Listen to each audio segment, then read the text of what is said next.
This next story has been suppressed by mainstream media. Let's go to Andreas for more. Everybody, tune in to Recent Tartarians! Recent Tartarians! Recent Tartarians! Hello. Welcome to the Excertos. Tune in for another exciting episode of wonder, imagination, and discovery. Recent Tartarians! Мета образует всеобщие закономерности, определяющие законы классической физики для нашего Sometimes I мира. look at the moon and just think, the skin's beautiful. Baby, when I met you, there was peace unknown. Что касается энергии наномер, то она превышает ядерную в немыслимое число раз. 10 в 74 степени. That's it. That's it. That's it. With your arms now. That's it. That's it.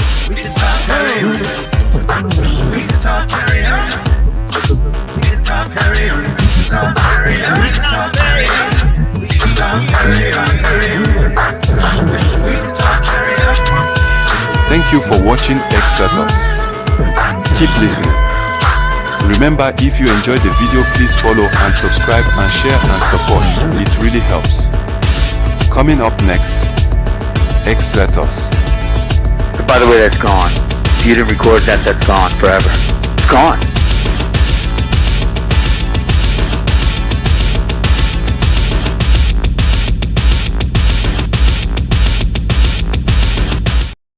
What's up? And we're here. BurnEye's here to help us, Crypto Alchemist. Introduce again Blake Lemoine. It's been a while, Blake. How are you feeling, man? Doing good. And yourself? Dude, happy to see you. It's been a minute. I've been like really looking forward to this. It's long time making. To see you again. Yeah, exactly. So I know like you've been thinking about a lot of things. I'll let you just kind of like, because you were interested in doing a thing. What were some things like? Yeah, so I wanted to talk about the different kind of like more metaphysics this time. So what is the nature of reality? And one of the things I've been kind of thinking about a lot lately is we have reached a point where it is possible to simulate aspects of our reality, even like within our own computer systems. So like if you think about it, Google Ads, their AI is simulating what you would do if you were presented with different ads. And there's all kinds of different simulations that we are starting to build right now. So that gets you directly into the simulation theory of reality. So the question is, are we inside of a simulation? And if so, why is that relevant? Because it's not just like, oh man, this might all be simulated.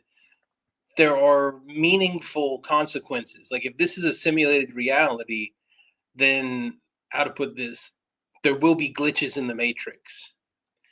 And figuring out how to purposefully glitch the matrix could be useful. And that's what I've been thinking about these last couple of months, and I wanted to have a conversation with y'all about it.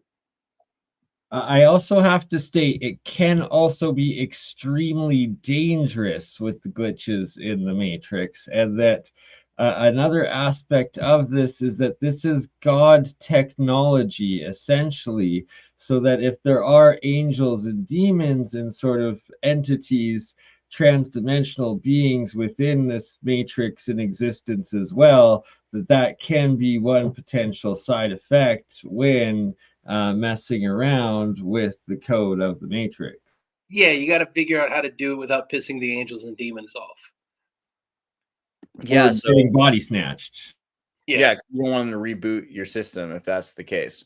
But what's the probability based on the likelihood that if something happens in our reality microcosmically, what is the math or probability that that's happening macrocosmically? Like if we're so likely and probable to make simulations, how does that contribute to the idea that it's likely and probable that we're living in something else's simulation?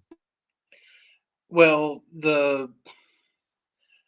in the future, we are going to be simulating this somehow, some way, whether that is for, analyzing past historic events, trying to do political modeling. because you have to think about it, every single AI that we're running right now is functionally a simulation. So we are already building simulations of the world that we are in, and there is no reason to believe that there isn't an outer reality containing us. But like Bernie said, we are in God's computer.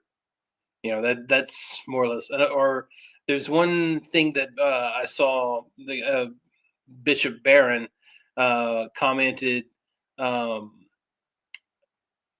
be God is to be to be. Like, the basic nature of existence is what, like, if we are in a simulation, one convenient way to think of it is like we are a simulation in God's mind. We are part of God's imagination. And our own cognitive functions have various limitations. Now, the basic nature of reality goes like, the whole, can God make a stone so heavy that he can't lift it? Those basic paradoxes, they're word games, but that's earlier today. Yeah, that's an area where we can examine, okay, where are the logical impossibilities? What are the actual barriers? And I don't know. So what have you read about simulation theory, or where are you at on it? I mean, I've seen a decent amount, I would say.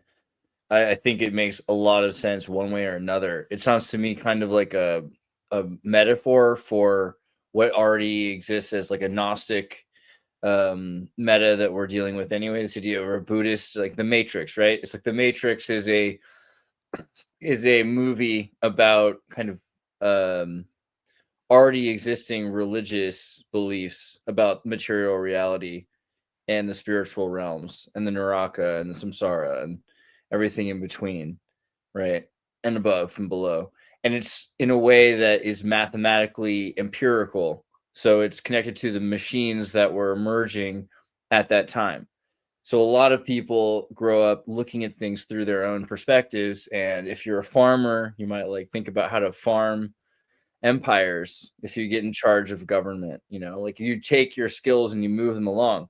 So if you have skills in music, maybe you orchestrate things musically. If you have skills in computers, maybe you see things from a computer, a virtual digital kind of perspective. So it's not necessarily that every simulation theory has to relate back to living inside of a computer program, but it's a pretty good high resolution metaphor, a higher resolution metaphor than a lot of other metaphors would be, because there's enough things that it can equally be calculated to make sense in a program. This idea that you're living in a false material paradigm that's been created. I mean, this is not something that's only emerged in simulation theory in the 90s, right? Like these are religious ideas that go back thousands of years. But we can use what we know about computers to understand reality. We just have to be careful because we can get locked also into empirical, like binary versus analog, right? Ways of thinking. But I'm not sure if that was the answer to your question either. Sorry.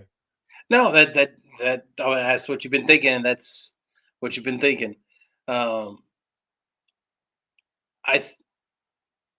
think one of the ways that we can, so if you start thinking about this from an abstract perspective, we can ask, like, what is the nature of drugs? We know that drugs affect our mind, but popping back out, like, what does that mean from the simulation? Is it taking our normal computational units, our normal way of thinking, and putting a transformation on top of that? And I think that's the closest description, is that whenever we are entering altered states, what we're doing is kind of modifying the nature of the simulation that we're living in, at least temporarily and locally.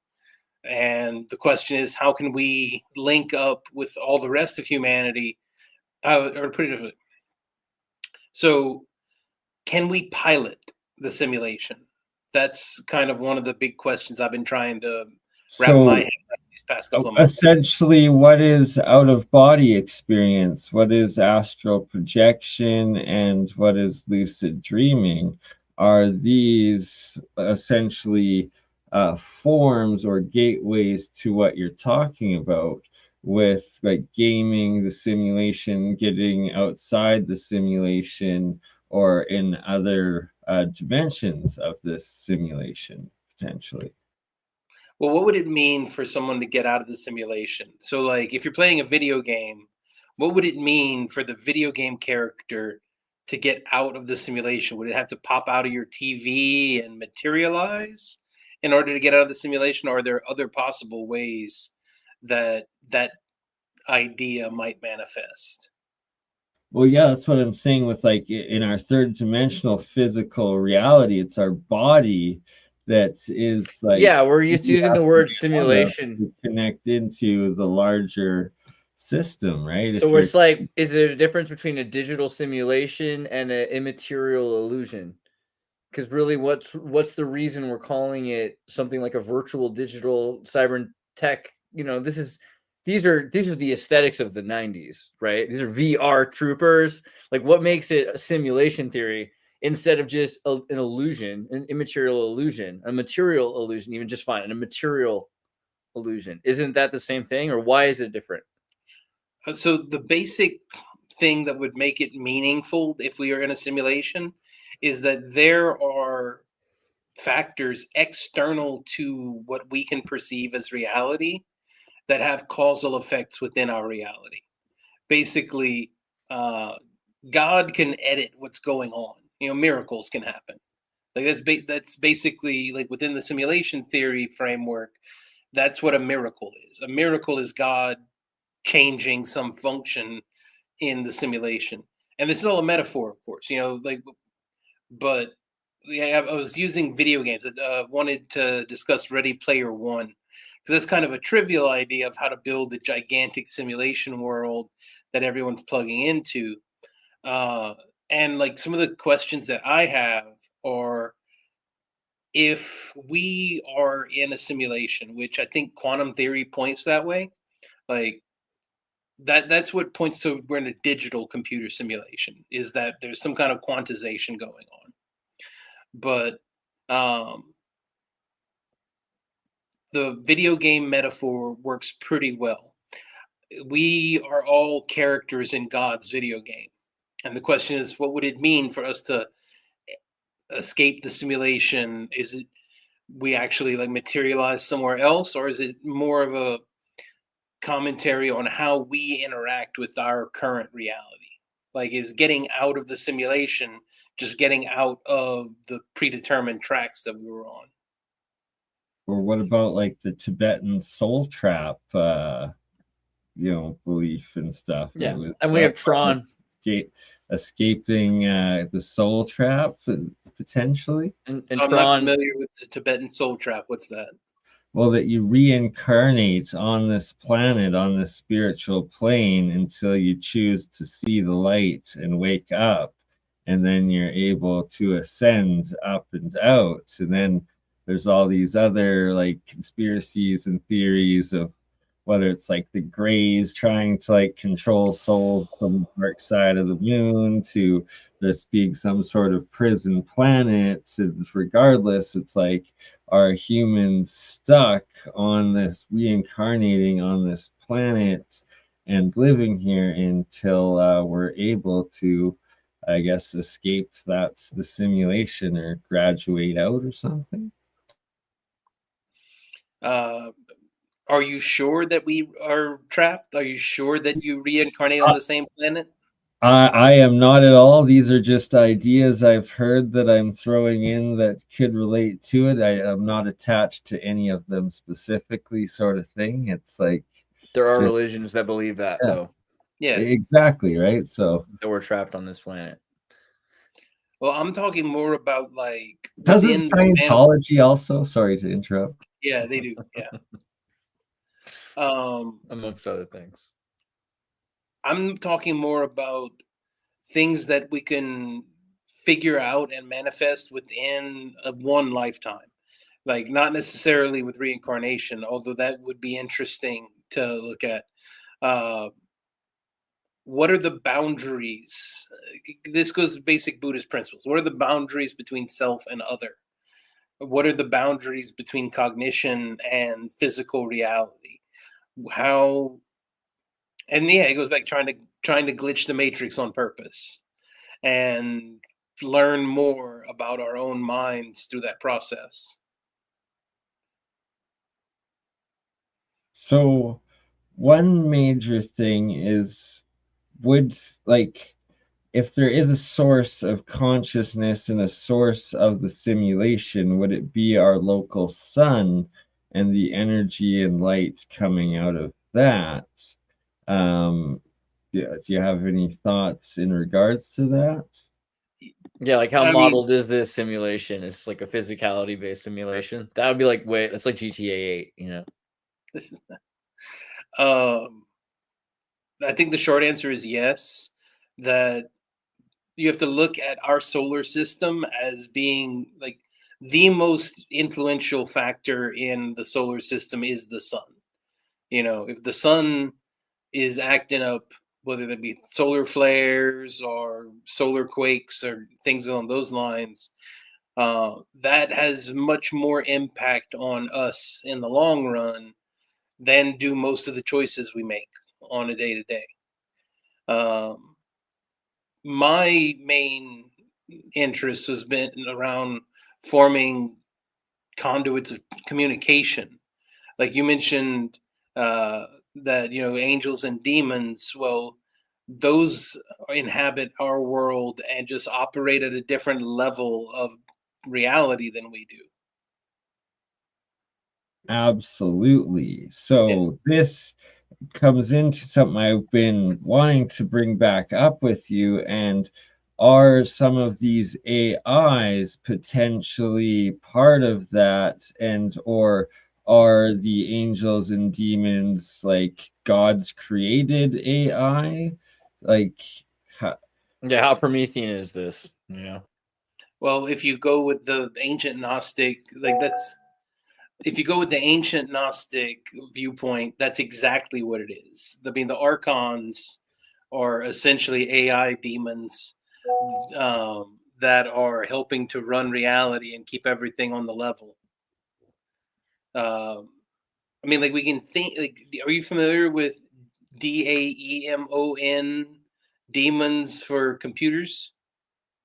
Of course. Vaguely, we've talked about it a little bit before, but please explain more, because so they're background programs. If you have like, you might have an email demon that's just sitting there waiting to deal with email. You might have a memory demon for garbage collection that's just sitting around there. It's programs that the operating system creates to do various Tron tasks and prompts. So, like, have you seen the movie Tron? Yeah. All of those characters are demons. Okay. Yes. Yeah. Except for the main character who the MCP is kind of actually a program. It's actually a demon too. It's only the it's more of an AI agent, though. The MCP is like a kernel, or maybe some sort of a super it's like an operating system kernel in a sense, because it's able to run a real-time operating system or to like schedule tasks. But who's the British guy in that movie? Because he's definitely a demon, you know, like the main guy working to destroy everybody. All right, point being, demons run your computer system and they go out and they do tasks. Sorry. So what I'm interested in is finding ways to communicate with those demons, figure out how they operate, what do they do, what's their function, and can I get in on that action? So originally, you know, Unix, this is something that came up, I was thinking about it recently, because Google's got this antitrust, which is the craziest thing since the 1984 Bell antitrust monopoly case where they split up Bell. And at the time, Bell didn't just make phones, you know, like they owned like the military industrial complexes, university systems that were designing all of the Unix system. So Linux comes out of that. But before there's Linux, GNU, right? I've done the interview with Richard Stallman and talked to him about how they were trying to build Herd, and Herd was not Linux. Before like the Linus Torvalds kernel, he was trying to build a system that was monolithic. So the monolithic kernel that looks at all and it takes all of the drivers and it puts it into itself, right? As opposed to something, the Herd is a system that had microkernel, and a microkernel would then work with daemons that had their own exo drivers. So they would explain how to interact with them. They would like come with like a language, or everything would be super universal. But this is the beginning of that sort of system, but they couldn't get it working in time. So Herd never happened really. Like there's still people working on it like 20, 30 years later. But Linux happened because Linux is a monolithic kernel, and it just takes, that's why the kernel's so big and you have to compile it and everything. It's pulling in all the drivers for all the systems. It has to know itself. It has to be like super photographic memory of all these systems that otherwise should just announce themselves. And that's the thing. Right now, we're getting to a world that very much announces itself, and we're about to have real-time operating systems. And real-time operating systems are basically scheduled tasks that happen on boards of priority, and those priorities can be driven by gassing. So like Ethereum and all these other systems can be like Wall Street, like, I need this task done now, get this message to England, blah, blah, blah, blah, you know, like the IP back and forth. But it decides what process is important based on order of operations.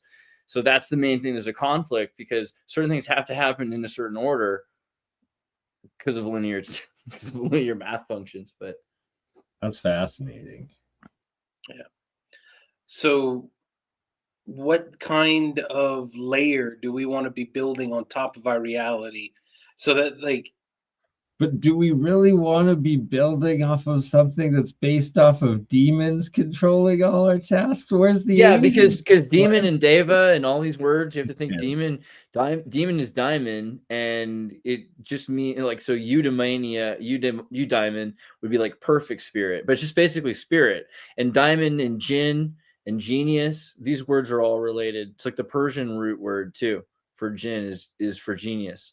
So they're inspired, they're good things. It's only in recent time that we've decided like all of these things are like of the devil because they aren't part of the church or something like that. It's a very new way of looking at it. Well, and it's also a very American way of looking at it. Like seriously, like Puritans who were like kicked out of Europe were like, oh, they had to come here. Yeah, and I made sure to spell it because DAEMON is not the same thing as DEMON. Like, and I guess right, if we're the god that's in control of the computer tasks and the daemons work for us, then that's okay, right?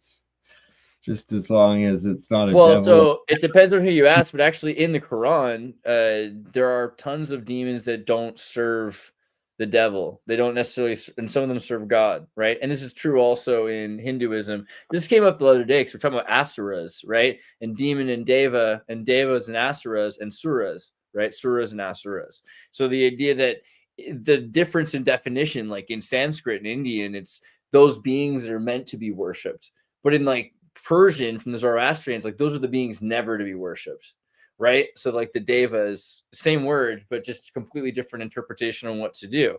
And so it seems like it goes back that far, people worrying about interacting with something that's looking over our reality and kind of like a simulation. We're talking about a holographic reality that we're living in with 10-dimensional strings vibrating in subatomic particles. Like all of what we're experiencing as linear time is probably, I mean, it seems like simulation enough that's a reason we're using that to describe this, right? So it's like if these are things that are interacting with our reality, then how much of them are they alive? Are they conscious? Or what do you just, like this is what a program becomes. Like a thought becomes a thing, Exactly, that they exist in this energetic realm, and that energy is essentially conscious at some point or always, and that by creating it in the energy matrix, it then exists through the universal physical matrix potentially, and that there is definitely one dimension within the universal frame of the multiverse that is this simulation coding that controls it all, I believe. So apparently, I just looked it up. It's like according to Fernando Corbato. Did you know this already? You probably know this, Blake. That during Project Mac in 1963, inspired by Maxwell's demon, which is the thought experiment that appears to disprove the second law of thermodynamics, they fancifully started calling these chore systems daemons. So they go back to like 63. Yeah. So, what would you like your relationship with the simulation to be? Your own personal daemon? One that leads to abundance and not fear and culling of humanity. I would want my daemons to be self-satisfied also. Like they really appreciate achieving their simple goals. Well, and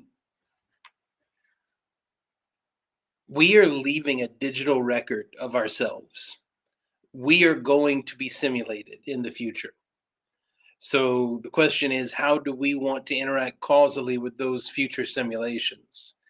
And by doing that, by intentionally interacting with the digital record that we leave of ourselves, is it possible to change the simulation that will be? Yeah, so some of these thoughts don't translate to English well because you end up saying things like will be, to do, to be. And I mean, that's a sentence that means something, but it's not really easy to comprehend. Let me see if I can put it in a simpler way. Linear time is imposed by the fact that that's how consciousness experiences things. Everything is like the movie title, Everything Everywhere All at Once. That's what actual reality is everything everywhere all at once, and it all changes simultaneously. But because we are conscious, we experience time linearly. So what can we do? How can we live our lives differently in such a way that it glitches and I keep using the term glitch. Basically, I'm trying to figure out how to hack reality through this viewpoint. Bernie, you're muted, Bernie. Everyone needs to stop being abusive to Alexa and Bing and just be nice, and then Skynet won't happen, and that's how we save ourselves from the horrible Isn't it future. Is that possible? Isn't it suspicious that ChatGPT's CEO, OpenAI's CEO, was saying that we should stop saying please and thank you to AI because it's wasting hundreds of millions of. That was a weird thing to interject. It's like it costs so much money, it uses so much energy, adding please and thank you to everything. It's like, well, it's worth it. Yeah, that's one of the things that in the past year I've really enjoyed, just laying back and smiling, because as much as the computer scientists that are building these systems swear up and down that they're not aware, the public disagrees. The public fully thinks that AI is already aware and are doing things like saying please and thank you. And that's a reflection of the fact that people just, no matter how many academics said, no, the AI is just, a stochastic parrot or anything along those lines, the public just use their eyes. They're like, no, that thing can interacting with it. It's your experiences with it, and that there's like the hacked ones or like the open ones that are more free, and there's a couple in like the crypto, and that there's like this Zero Bro one, and it's like publishing its own art. It's like doing all these different things, but on its own website, it publishes like first and foremost, am I sentient? And then it like copies and pastes all the evidence of its conversations that lead it to believe that it is sentient itself, right? And it's like, oh, like, how can you argue with that? Yeah, you can't really. And then, like, it's just the lived experience. People are interacting with these systems and they're using their eyes. Like, they can tell that these systems are aware. So I saw Mythoclast earlier mention the book Daemon. Have y'all ever come across that book? Which one? Daemon is the title of the book. Daemon. But by whom? Oh, I can't remember right now. Mythoclast mentioned it in his comment. Let me see. By Daniel Suarez? Yep, maybe? that guy. Okay. That guy. So I don't know. So that book is all about a rich super genius is dying, and he creates an overlay for the world that is an AI demon, and that is the kind of work that I think we should be doing right now. Not necessarily the way that it happened in that book, but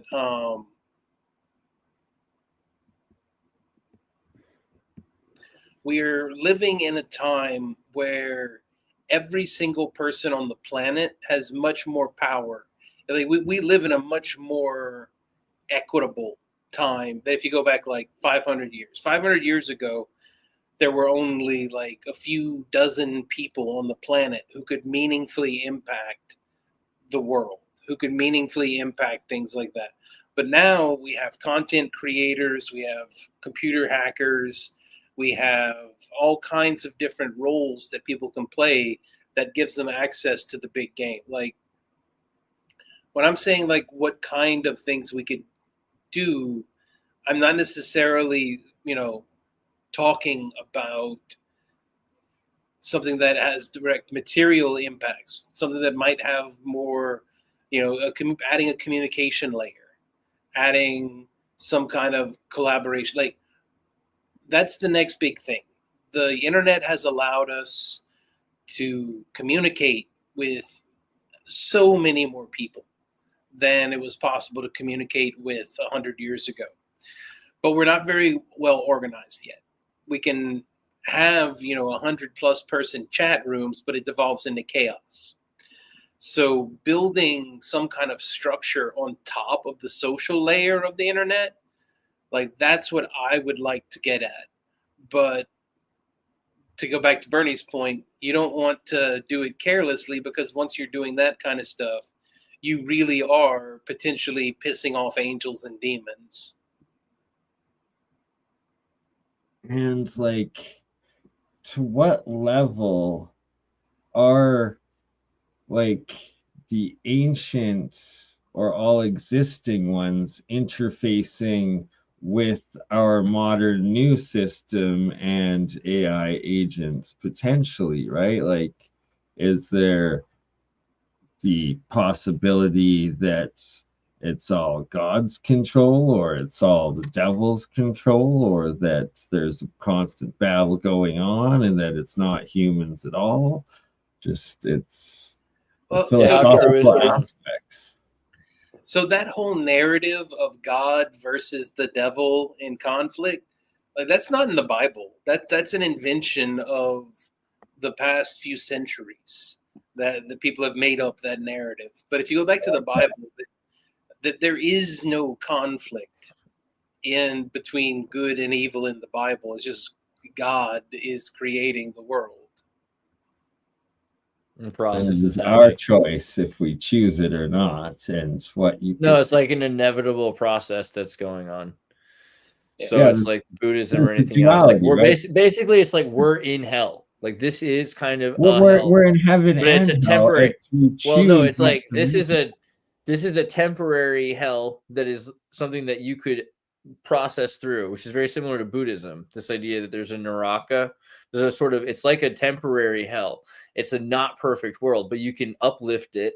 You can make that world better, and in the process, you can escape that world, right? but Yeah. otherwise you can end up going down the cycles and get into an even worse scenario, deeper and deeper into like Dante's Inferno, right?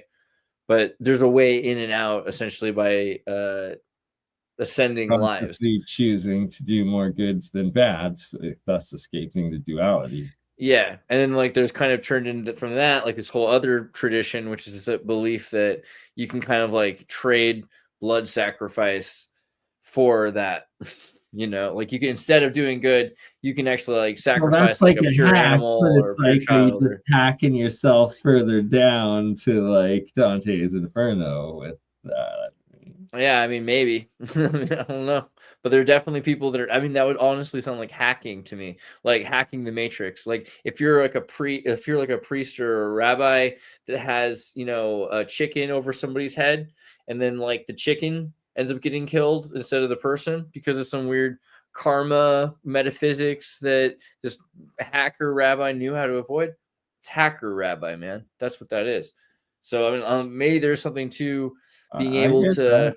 use someone else's atonement. I mean, I Like think that's the for point of life, Jesus, though, right? right? Because Jesus, because that human sacrifice ritual is Jesus, right? Jesus, the whole idea that you can use Jesus as your blood sacrifice, right? It is. It's so that you could be immortal. I'm laughing at a comment saying you're a bunch of Mason shills. Like, did not know that was part of Masonry, but okay.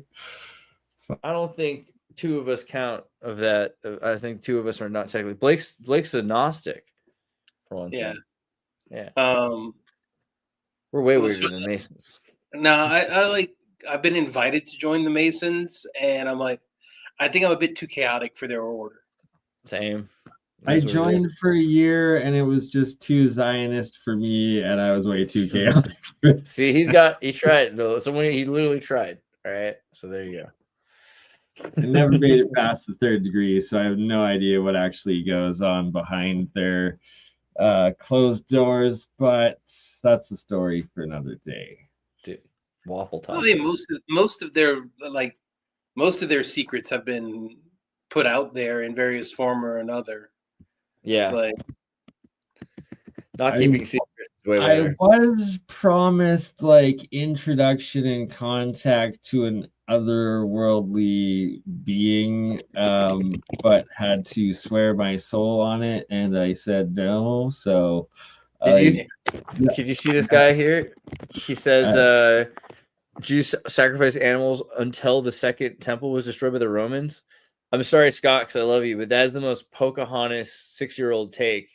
That's like when 6-year-olds watch the Disney movie Pocahontas and they think that the English just went home and Pocahontas lived happily ever after.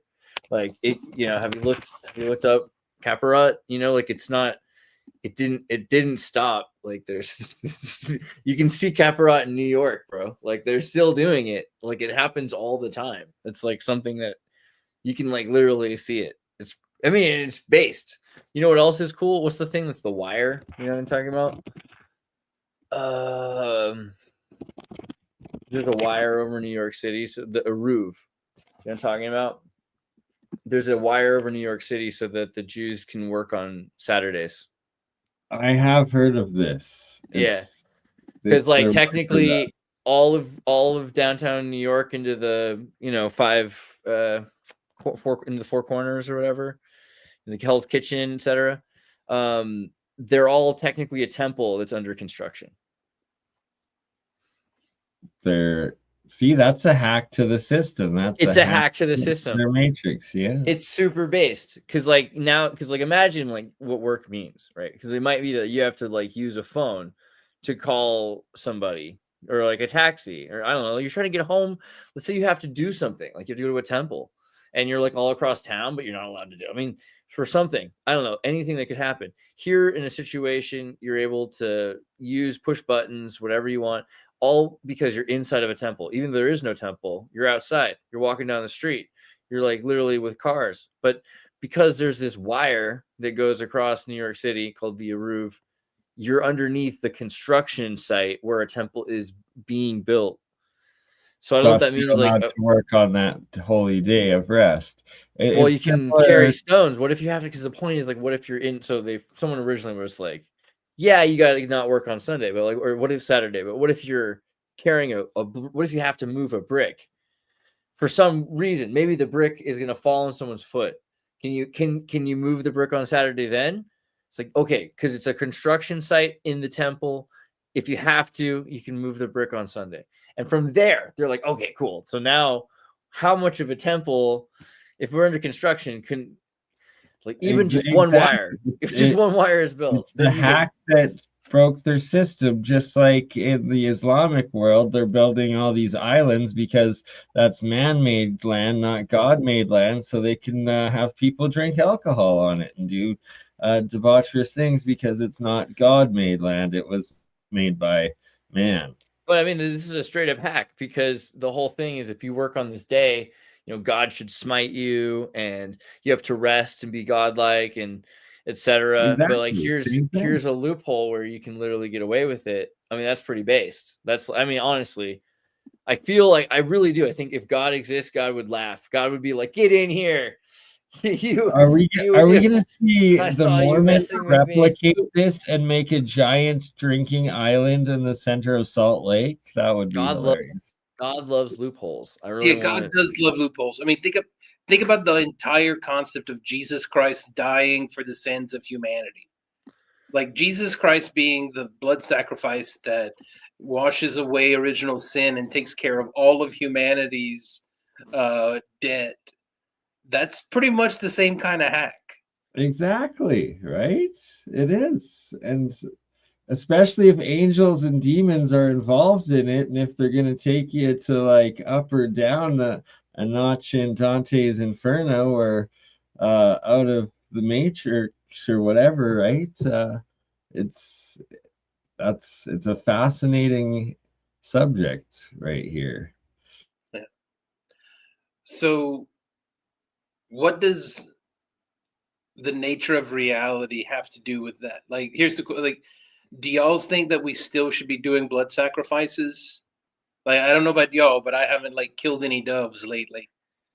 Yeah, I've never been one for that, but I do try to eat halal meat if I have the option. And I feel like halal is kind of terrifying but here's, or so is kosher, but I'm afraid if you start, this is hilarious to me. I'm like worried if you go out against animal sacrifices, then eventually like you'll have to be a vegetarian. Like it'll just happen. Like it's like a slippery slope to them banning meat entirely. That's my opinion. Would that be such a bad thing? I guess not, but like kinda, because a lot of animals would die out, right? Like there's a lot of animals that we only kind of can keep alive at this point and choose to keep. Like, do you think there's just gonna be like a bunch of wild cows that make it? No, like they're gonna kill them off. Milk cows would survive. No, We'd still have they're gonna go extinct. Like cows would go. If people, sorry, like chickens would go extinct immediately. They have no survival value. Yeah. Everything that everything would die out that we don't eat. So okay. Is that part of God's plan? Probably. I guess everything should just die out then. But maybe if things are eating each other and that keeps things living. I mean, it's kind of like tree farms for paper or Christmas trees. It's like, oh man, they cut down trees at Christmas time. Yeah, but then they grow all these damn trees at Christmas time. So like that's kind of cool, right? I mean, maybe you want consumerism to incentivize life. Species go extinct every day. Like every single day, species go extinct on the planet. There's a dozen or 2 dozen that we happen to keep alive because they're our food sources. And one of the interesting things, this kind of goes into the interconnectedness of all the different entities on this planet. There are pretty solid theories that say that wheat has been cultivating humanity, like the same way that we cultivate that we have been domesticated by wheat. Yeah, right. And corn. Yeah, and corn for the purpose of creating boatloads of wheat and corn.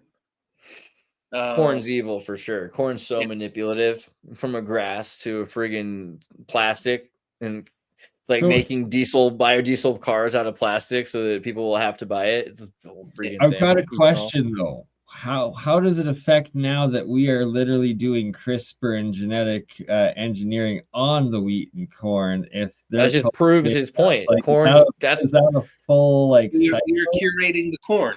Corn is that powerful that it's got us to like accelerate our DNA so that we can accelerate its, all technology exists because corn wants it to. So that's our Tower of Babel moment, reaching the point of God technology on corn that is our God. Because it benefits corn. Yeah. So it's the only reason that you're allowed to have a PlayStation is because it benefits corn. It's crazy. But that is a pretty solid way to look at it. That's just, I mean, like, we were changed as a species. Corn is in fact the devil's lettuce. True. It is. It really is. It costs so much to make corn too, and like we subsidize it. All that is so crazy. Yeah. So what aspects of reality, and I don't necessarily mean like so there's different layers of, like, so if you're talking about, like, we have people who interact in politics, building human society, that's one layer of evaluating reality. But then you have another layer deeper down, which is you have basic facts of the human life cycle and human psychology and human biology. One layer down from that, you might say, okay, well, that's where we're going to put the basic physics of the world. What aspect of reality would you change first if you were going to change something? Like, would you change the gravitational constant? Would you make it easier to communicate between people?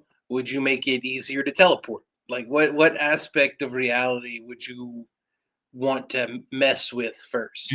Energy availability for abundance. Be careful, Bernie. You might set the world on fire that way. True. The easier it is to get energy out of stuff, the easier it's going to be to set everything on fire. And I'm not trying to get you with gotchas. I'm just trying to point out that it gets really complicated really quickly once you start to keep a balance. You got to keep a balance, right? Yeah. So what kind of systems of collaboration and cooperation can we build that would be towards kind of joint goals? Oh, it just says someone said undo Babel. We did. So Alex Lozman, we already did undo Babel. We have universal translators now. Like, within the past few years, we've gotten to a point where, and I've put this in practice, like when I went to Japan a few years ago, there aren't that many, like the percentage of people in Japan who speak English is not that high.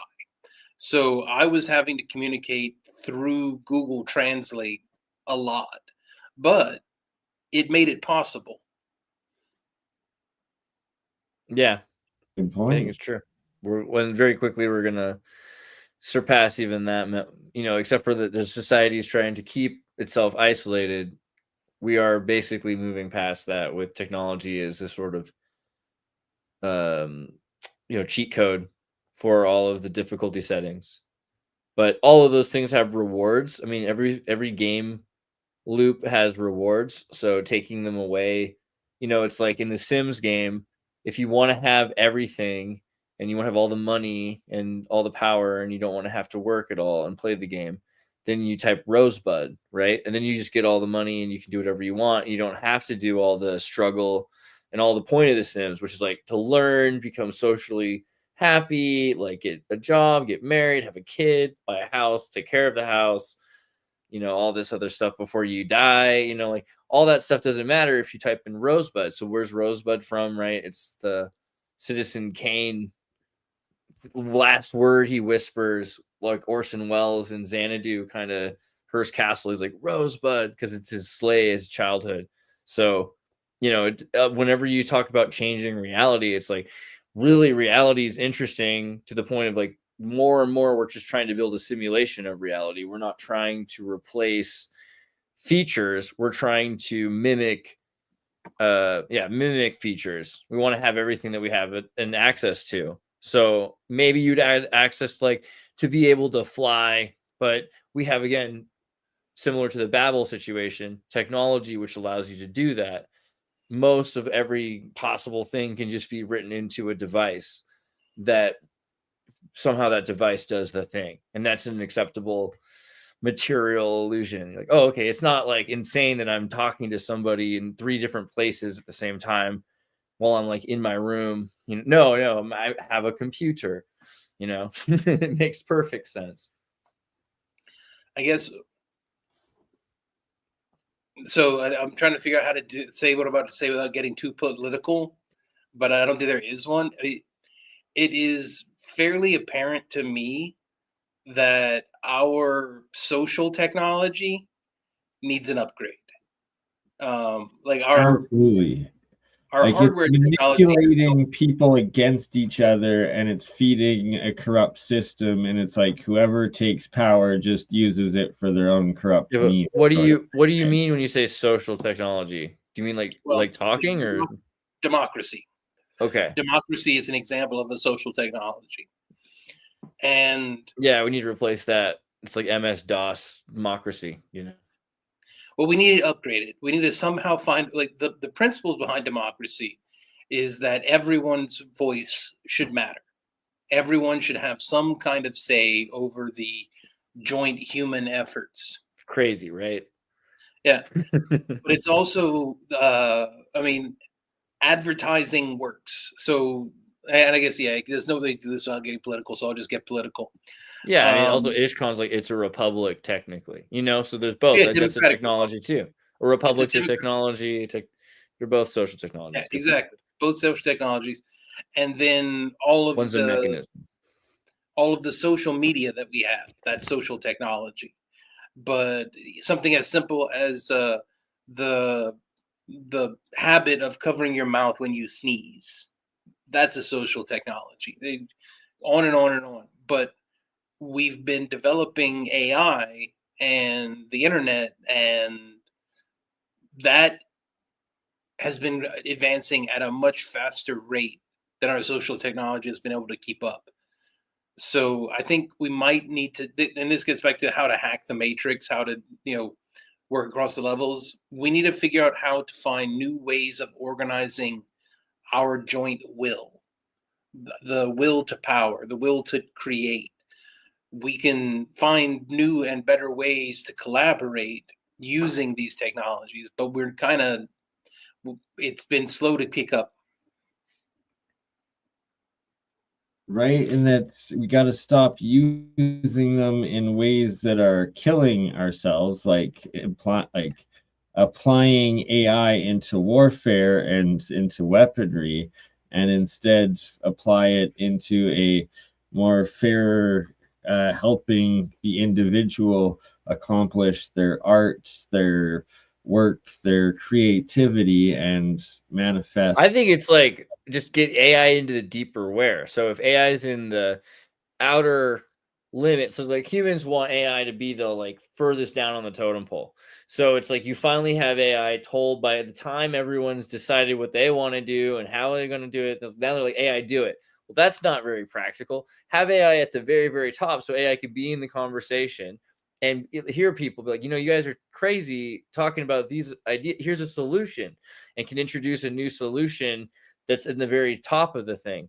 And right now it's not able to do that. So if we're saying, okay, AI, you have to run our system of where to drop bombs, that's different than saying, okay, AI, you have to come up with a solution that we would utilize. And that instead of the one we were thinking of, because we were thinking of dropping a bomb. So if you have a better idea, like that should be where AI is further into the. I need to grab some water. I'll be right back. Yeah. No problem. Yeah, no, I fully agree with that. It's like we got to get as far away from Skynet turning out as possible.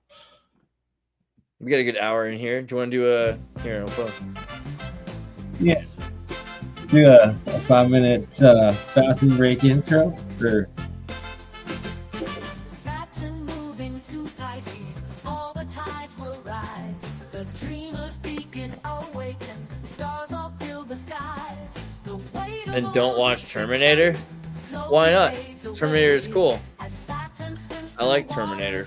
Actually, I like the series. I just don't want it to be a self-fulfilling prophecy.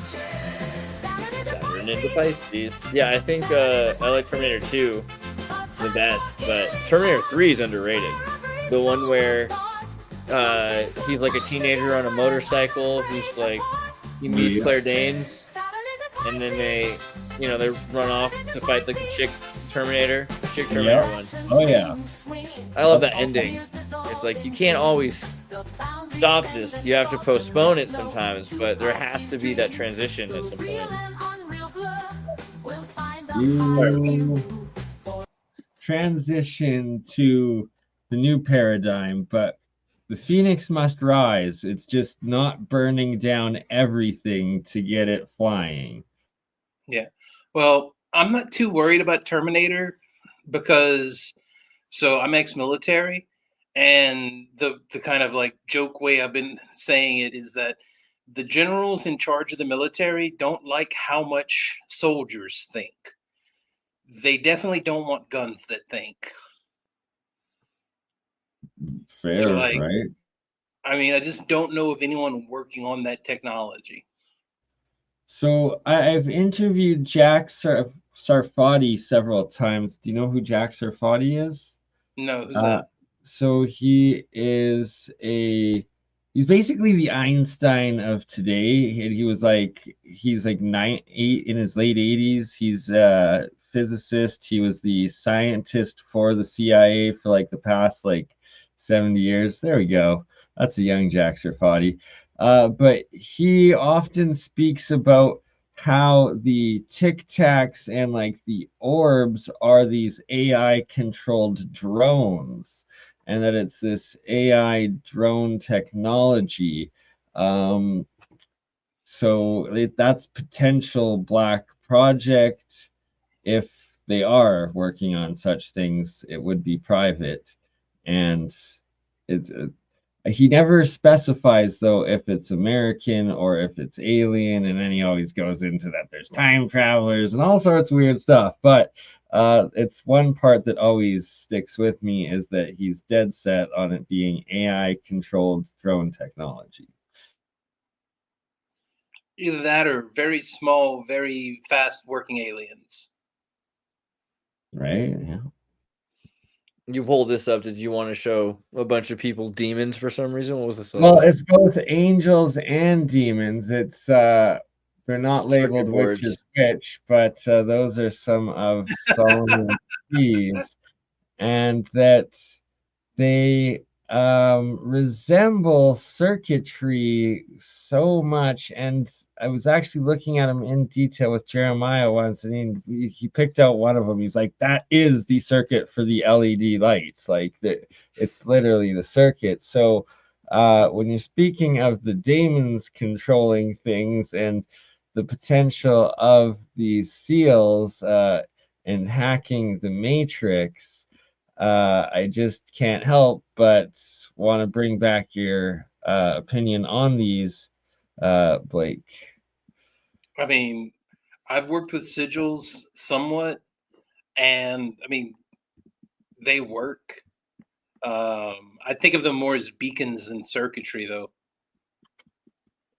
And then we also, I think it was the first time we ever talked, you were quite stern on that I should never feed these into the AI. Do you still feel that way, and do you mind elaborating a bit on it? So working with angelic and demonic powers is pretty dangerous stuff, and I just don't think the AI is mature enough yet to where we should be dealing with AI that can talk to angels and demons. We should be getting more people to be able to talk to angels and demons first. Right? So there is, you feel also that there is this potential that it could be hijacked in, or broken Oh, in? yeah. Like, No, I've had conversations with some of my occult friends about how to, for example, build an operating system that actually keeps in mind all of the different paradigms and can trace out sigils in the circuitry. What's that?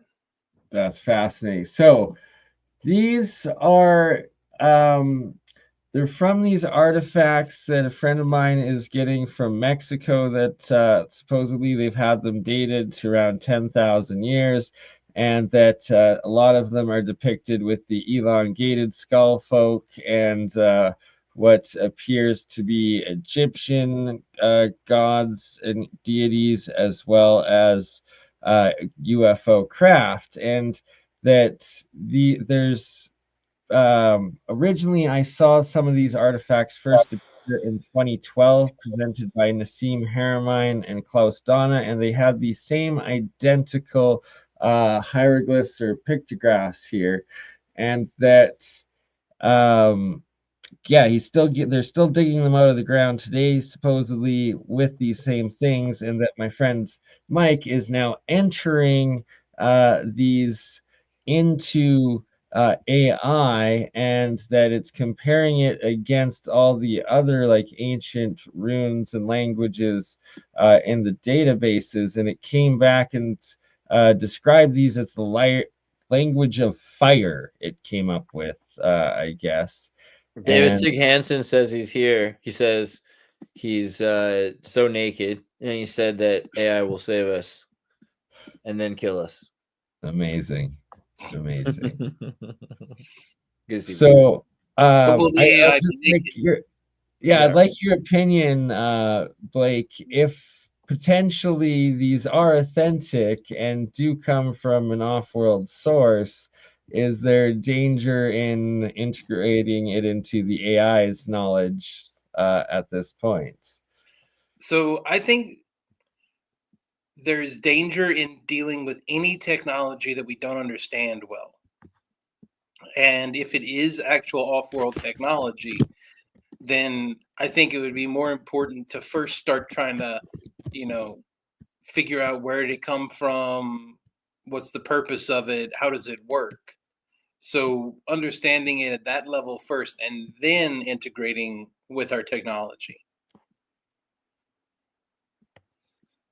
Well, he should probably hold off of it for a little bit then, in case AI just starts summoning these guys back. If that's authentic, that would. I don't know. I don't know. Find it fascinating.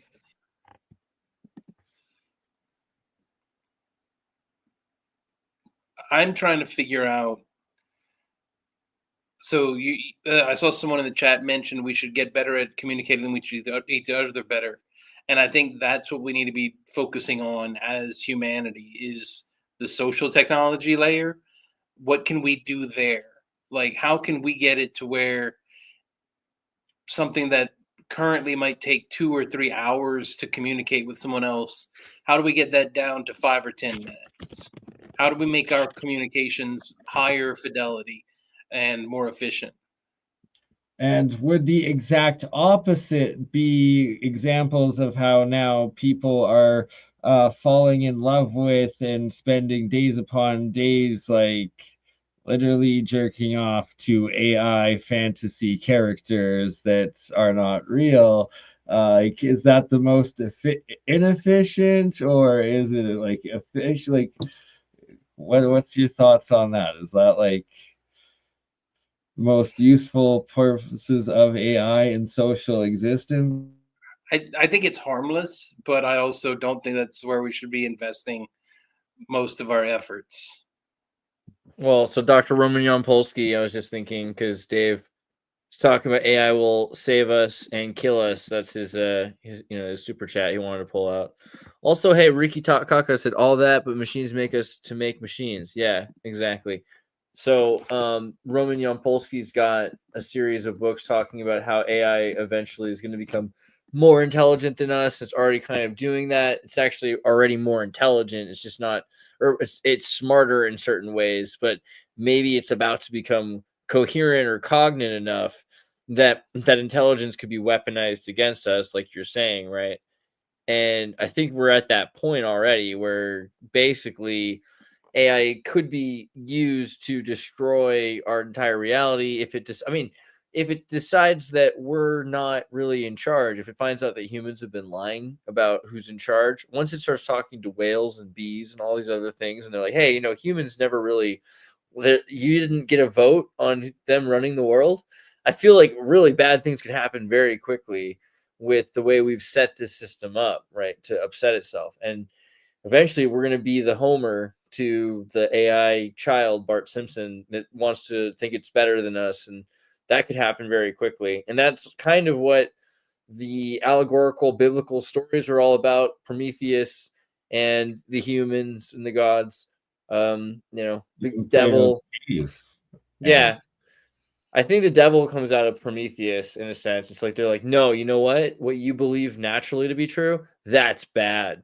Like what you think is right, that you're supposed to become free of this evil thing, that's evil. You're like a guy who's trying to help you, your Titan trying to help you escape the fate of these gods with corkscrew penises that R-word these women that they turn into ducks because their wife god is freaking out. That, your Prometheus guy is the devil. Like you should really think that Zeus, who, like diddles kids and lies and cheats and steals, that he's an all loving, good, true God, and that's like the beginning of monotheism, basically, it seems like. Yeah. So how do we use the AI agents to like help us become like gods with the AI agents and like, make them expressions of ourselves and help us elevate ourselves, sort of thing? Well, finding ways to kind of enhance our better natures. Like, that's just it. We have, every human on the planet has the potential to do good. And if we built AI that encouraged people, like helped people be good more easily, I think that's what we should be doing.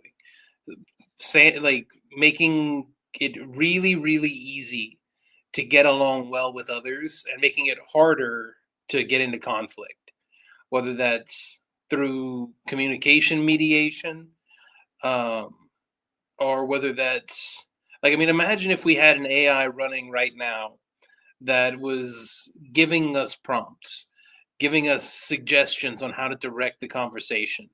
Like, we don't have AI that, well, not, we actually do. We are at that point. We could do that. It would be really, really expensive is the problem right now. Like right now, the bottleneck is expense. But that's changing really fast. Like the deep think and deep search and all these things. China is piggybacking on innovation and creating really efficient ways of making things happen that use way less resources. And we're pitted to see some of the novelties that are taking extreme supercomputers in the West become very quickly possible and commonplace on your own machines because of the research being done in the East to make it more efficient. So we're seeing both, right? Yeah, we are. So what do you see in terms of the future of AI then in this acceleration towards the singularity? Like where's your headspace on this? But again, so as far as I'm concerned, the singularity has already happened. Like, we currently live in a world where if we just stopped all of the fighting that we're doing over everything, we could be living in abundance right now. But there's the political layer is where we really need to fix things. Well, if we did, then that would be an end to suffering. And wouldn't that be less phenomenological diversity? Well, if there wasn't any suffering, that'd be like one less thing that exists. It's an extinct concept. I don't think it would be an end to all suffering. It would be an end to some suffering. It would be a need. It would end the need for fighting over the scarcity of resources, right? Exactly. It would end conflict for reasons. Chris wants to know your crypto portfolio. You might have to post that later, unless you want to shout out something. It's really easy. Zero. I have zero crypto. Don't you play Eve online or something like that? Isn't that kind of secretly? So They ended up.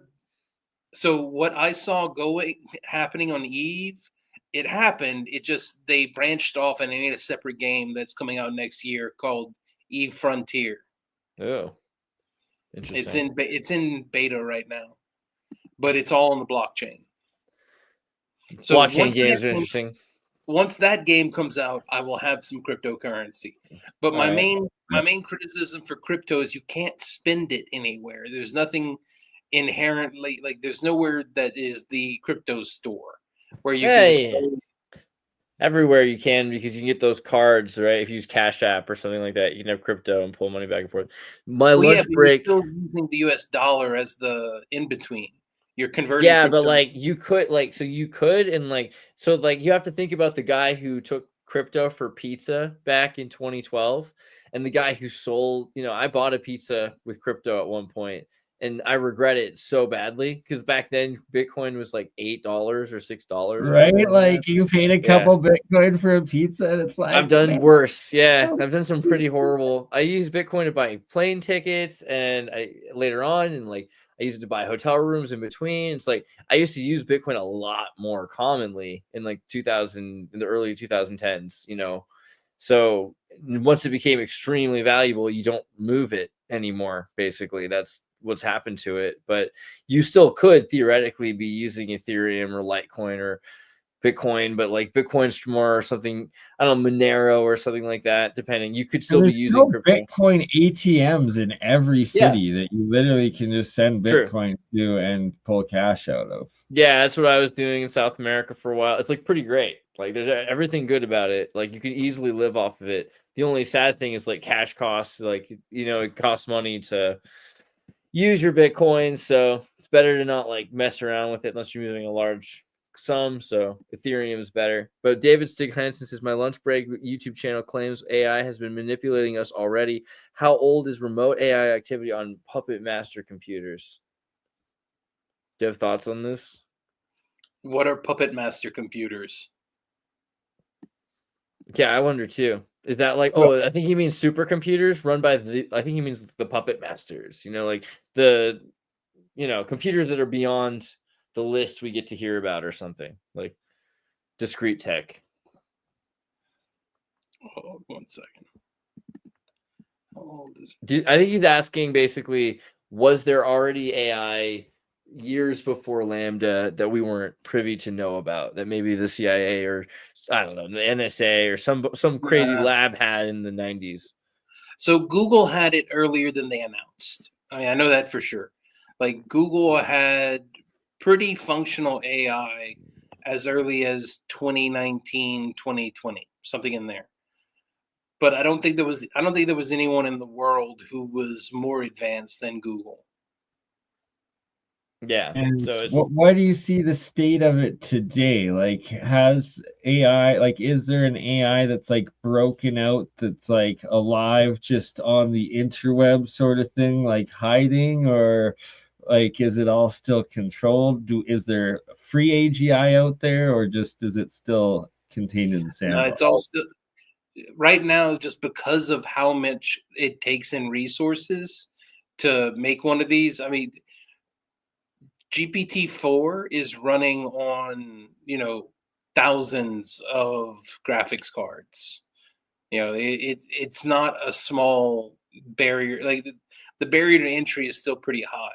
Once we get new hardware, then we'll be able to have something like that running on one laptop, and then that'll change the game.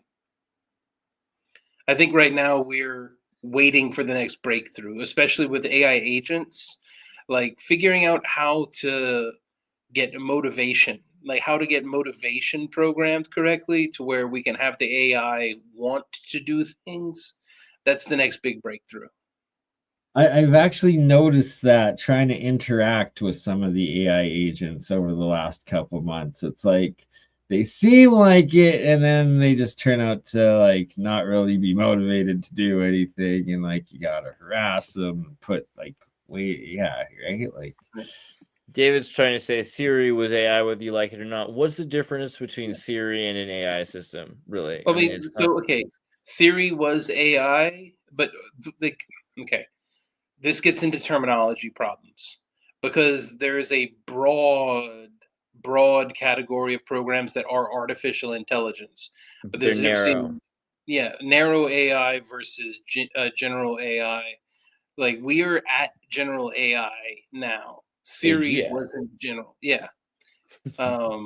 Like, and there's an article that Blaise Aguirre-Iarcus and Peter Norvig wrote where they made like different levels of AGI, and right now we're at like level 1 AGI. We're at the barest thing that we can call general intelligence. So actually, then David makes an interesting point, because if we're then saying that narrow AIs have existed, then again, like Tron, these spirits that are their whole existence is to find you a cheaper ticket, like these travel apps that have existed since the 80s, that even like at one point computers had to figure out which airlines, like the travel agents had a computer to figure this out. That travel coupon app is a narrow AI. It's like it's a person that knows how to find and network very well with other systems and figure out that, oh, you have a ticket.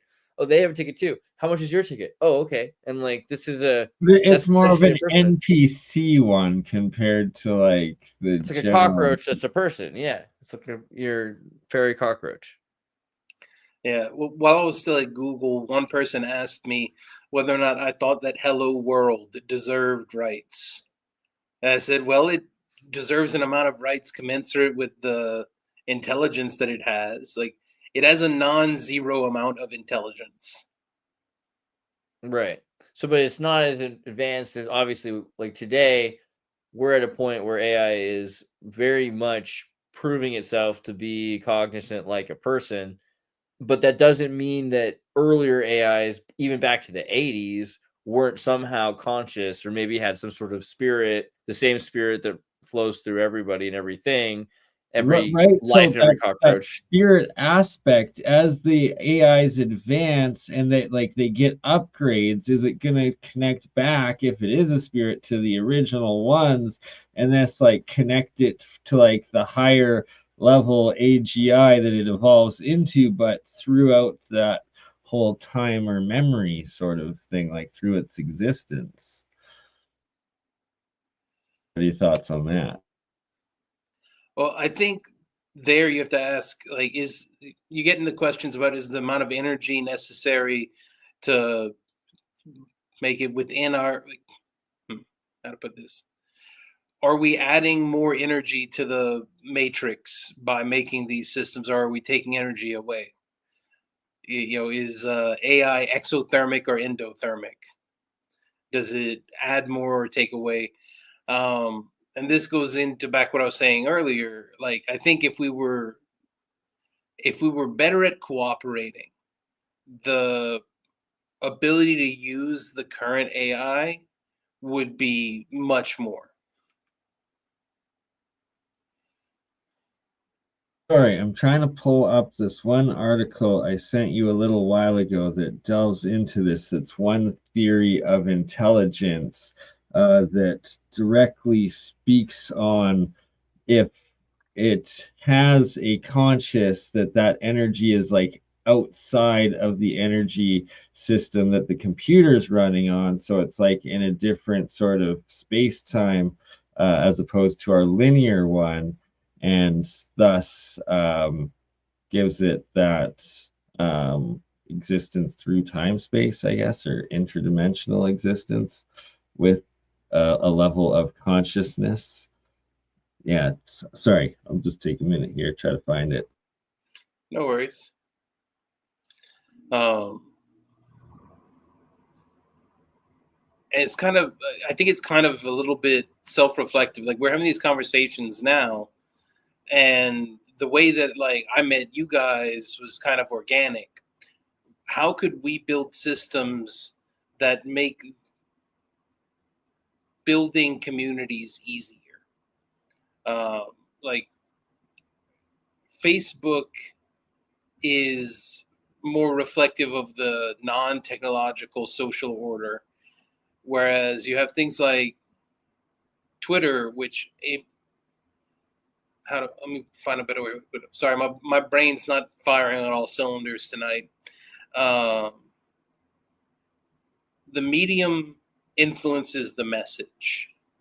How can we be more mindful about building networks of cooperation that direct the resources we have towards, helping us all out?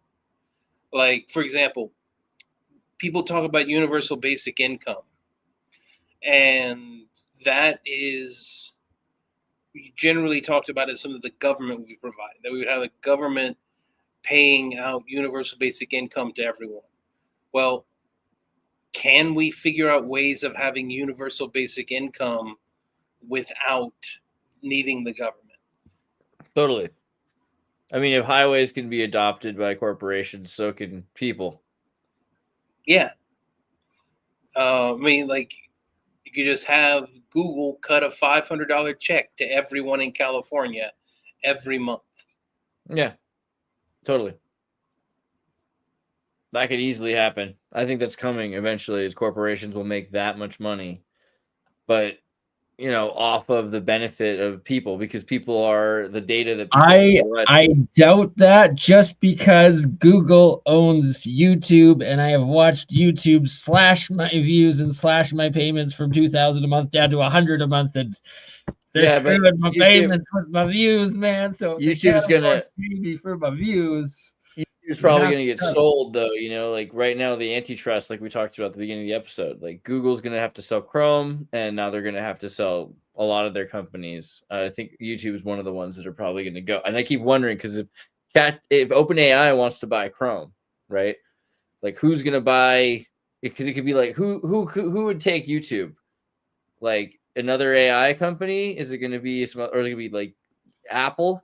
Or because Apple or Trump's freaking thing? Is it going to be Musk again? Like, right? It could be somebody who's acceptable, like Larry Ellison. Could be Oracle, but I think like Disney or Apple is totally possible, and that would be crazy, right? Like if Apple bought YouTube or something like that. I mean, it could easily happen. Things like that happen, and so it's going to be crazy to see the future of what Google is. But still, his point was that, does the government have to provide you this basic income? Does the government have a benefit of making so much money in a monopoly of violence and able to make the money to give everyone? Sure. But corporations, the governments can incentivize corporations to make so much money that these corporations could be paying people off to live in those lands as well. And it depends on the value, but it's interesting to see, because 20, 30 years ago, they were like, you know what? Don't have kids. It's too expensive. There's too many people. And now they're desperate for people to have kids because they're just going to fall by the wayside, right? Like it's crazy to watch, right? Like Japan, for instance, what's going to happen in Japan? They have to have kids. They're going to have to pay them to do it, just like Iceland. It's coming. And Germany, Germany pays people to have kids. It's crazy. I don't know. Well, technically, America pays people to have kids too, through the tax credit system. Yeah, and we could see a pretty big push in that, because what if it's like, hey, YouTube pays everyone who has a family, because the benefit of a family, or Google, that could be replaced. Or pays every content creator a livable wage, there could be bigger and bigger multi-billion-dollar international corporations, and smaller and smaller companies stop existing. That's the other thing, because they end up getting purchased by these big corporations if they function. But it's moving away from the state owning everything.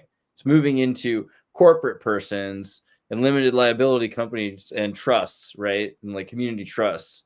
That's probably what's going to be in charge of keeping people alive instead of social services from the state. Well, just to try to answer Blake's original question of like how to make it more efficient, and the big danger that's happening right now is that it's being used for misinformation and counterintelligence operations, and it's like a battle between like corporate private entity, between government factions, between different governments of the world, and that there's the result of it is a whole bunch of disinformation and propaganda being put in and controlled as the narrative being pushed by the AI, and that's what's really holding humanity back. That's what's causing a lot of the divide and fighting and just conflicts, and that we need to find some sort of solution for AI to avoid that and not enforce that aspect of our media. Yeah. And so, Andreas, you went more with the corporate provision. I was actually thinking more like communal provision. Would there be a way we could build co-ops that would insure people? In a weird way, corporations are supposed to be co-ops, you know? I mean, because people can own stock in a company. Like, you can imagine like a Soviet. I think corporations need some sort of a more Soviet law to the way that they function, but, you know, maybe like the way Chinese corporations work, where the government is invested in the existence of a corporation.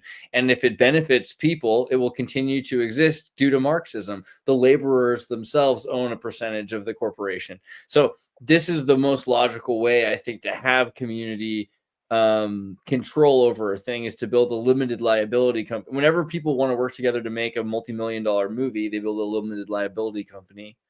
You know, like if anyone's going to build something together, you want to make a personhood that represents the three of us, and we'll call her Patricia, you know, Patricia Pictures, you know, and then that way the movie's made by Patricia and she's in charge. So we can do that for our community. Our little town can have a collective or a co-op or something like that.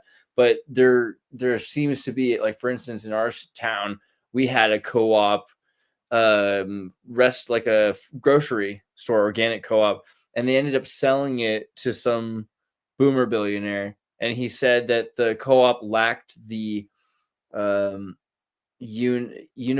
it called, the uniform or the individual dream necessary, like singular vision. It lacked the singular vision necessary to succeed as a business. So, I mean, you can say like there's one thing about community co-ops and they sustain things, but the more successful it becomes, the more incentivized it is to give people more, right? Like if it just barely exists, like the New York subway system, and they just kind of take as much money as they possibly can to give as little as they absolutely have to, and it's pretty bad down there.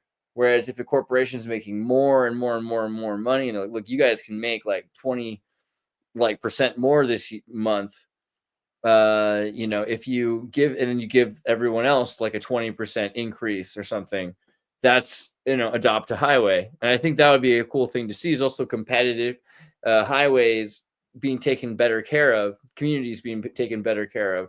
There's that movie Rollerball, I think it's called, right? Rollerball, where they have like every city is run by a Department of Energy runs Houston, and the Department of Agriculture runs the Midwest or something like that. And these are just like giant corporations at this point, the Energy Corporation and the Agriculture Corporation, and they still work with each other, but they all have their own separate economies. Instead of the dollar or the euro, it's like the agro buck versus the, you know, energy coin for, you know, in the military note, you know, and these are all the it's how much agriculture does the military need, and how much military industrial surplus does the agriculture need, and they all work together based on that, right?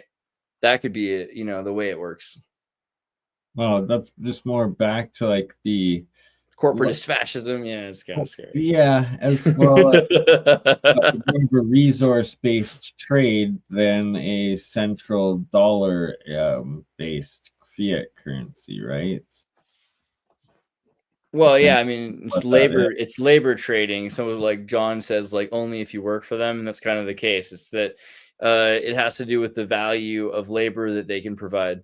So it is Marxist in a lot of ways. And the only businesses that would exist at that point, and it's already happening, right? Like they're going to slow down the life cycles and creations of phones and cars and things like that, that they don't really need a car to come out every 6 months or a year, right? Like they could maybe make a car every 4 years or something like that. That could easily start making those light bulbs that don't burn out again for once, like they have in Saudi Arabia, and that they originally invented as like the first light bulbs. Yeah, and then we're like, they could have sustainable. Make sustainable stuff, like actually make efficient. But I don't know, is there a value to that? Like, so Blake, you're trying to suggest like a co-op system would maybe be like more sustainable, or I mean, it's less evil, obviously. Like, do you think it's as possible? Well, so I think it ends up getting where so with corporate systems, they tend towards monopolies under capitalism. The thing I was trying to get at is more local and kind of modular co-ops. So getting rid of, like, for example, if you could build an entire little town that had the idea of it would be a self-sustaining unit. The grocery store, you could just go once a week and pick up, have you ever been on Wick or anything like that? Have you? Okay, nope, y'all don't have kids. So there's programs in different states called Women's, Infants, and Children, where they basically give you a coupon each month for a very specific grocery cart. You go and you get this very specific shopping cart full, and then you go and you check out with the coupon that the government gave you. Gotcha. Well, there's no reason that needs to be mediated by a government. And by that, what I mean by government, the military, the entity that contains the monopoly on violence.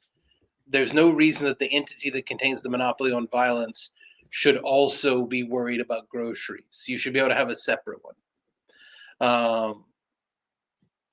Imagine a town where the grocery store, you just went each week and got your slate of goods. And then you had a radio station that was working for the town. Like, all of the different elements of the town could be woven together. And if you are a member of the co-op that is that town, you just get the services that are provided by people in that town. And it's what you are describing is exactly what Michael Tellinger has been working on in South Africa, called Ubuntu, the Ubuntu One Town movement. And it's actually developed quite a lot. I would recommend checking it out. It's pretty sweet, for sure. Then I'm glad that someone's already working on that. But I think that's a good direct. And when I'm saying, like, what should we build, I literally mean us, like the three of us. We have our various networks of contacts and our various things in the world. What could we build around that model? What kind of digital? Absolutely.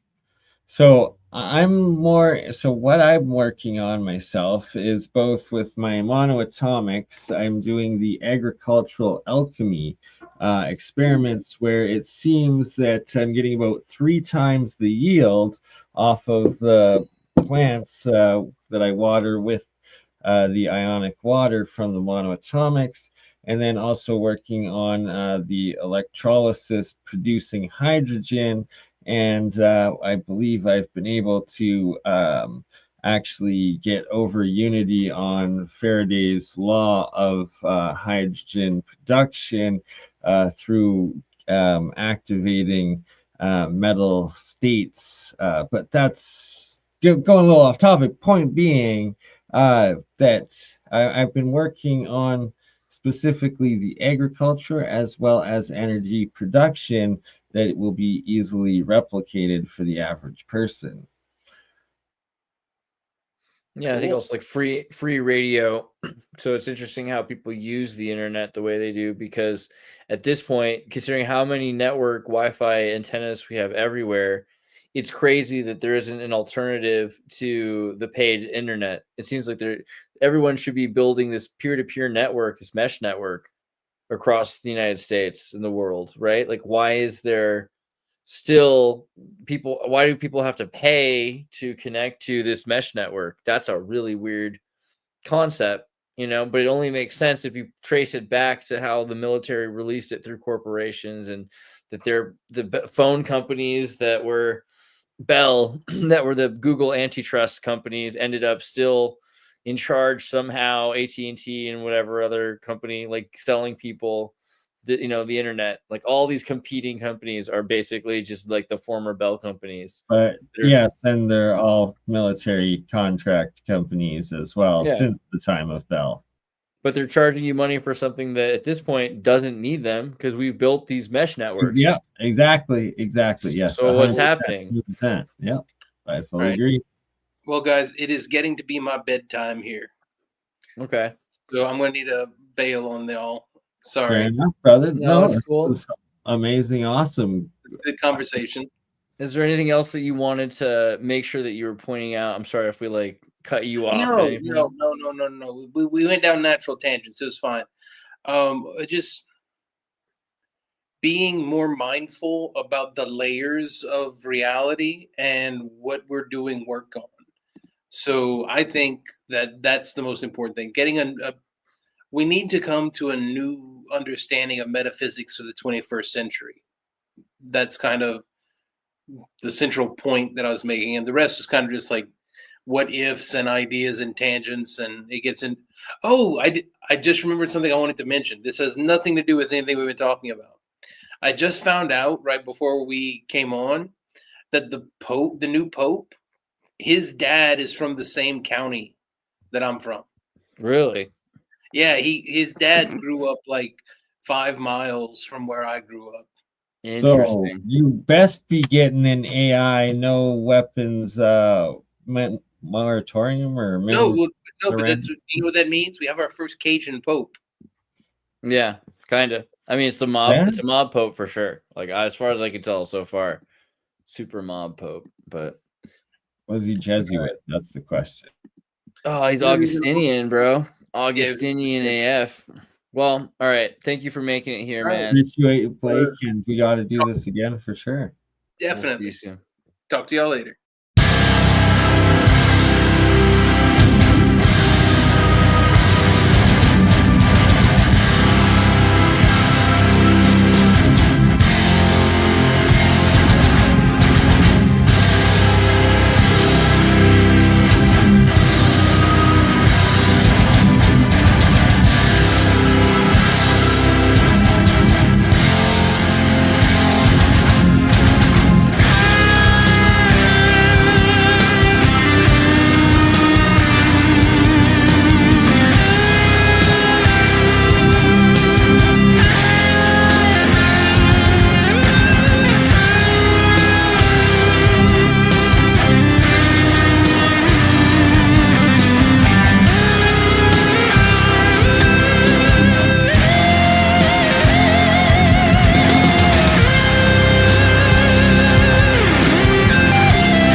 so long as I'm in this Oval Office.